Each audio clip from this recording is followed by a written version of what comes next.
Ndakamuona paInsta, ndakanakirwa nepiki yaposta ndichibva ndalaika ndokubva ndafollowa. Muinbox ndichibva ndamuspota ndokubva adayira zvichibva zvakuflowa.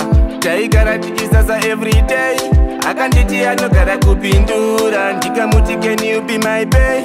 Akati hongu kukuda ndinokuda. Akati anondida asi anotya kumhanya neni. Kundida anondida asi anotya kunditi dedi. Ndakati handizomuchita kana kunyenga mamwe mabhebi. Ukandisiya ndichienda uwane akaita seni. Ndaiti uri wangu forever, ndichakuda forever, kukuramba never. Ndiwe wandinoda my lover. Usandinyadzisa kana kandiramba unondirwadzisa. Usandinyadzisa ndinorwadziwa ukandipambisa. Teezy wema. Akati anondida asi anotya kumhanya neni. Kundida anondida asi anotya kunditi dedi. Ndakati handizomuchita kana kunyenga mamwe mabhebi. Ukandisiya ndichienda uwane akaita seni. Ndakanakirwa nepiki yaposta ndichibva ndalaika ndokubva ndafollowa. Muinbox ndichibva ndamuspota ndokubva adayira zvichibva zvakuflowa.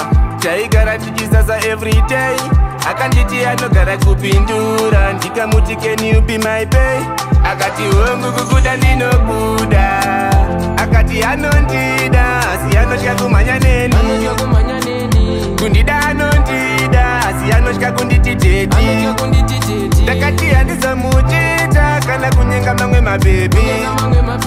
Ukandisiya ndichienda uwane akaita seni. Ndaiti uri wangu forever, ndichakuda forever, kukuramba never. Ndiwe wandinoda my lover. Usandinyadzisa kana kandiramba unondirwadzisa.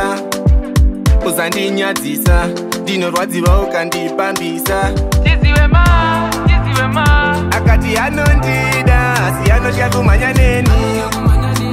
Kundida anondida asi anotya kunditi dedi.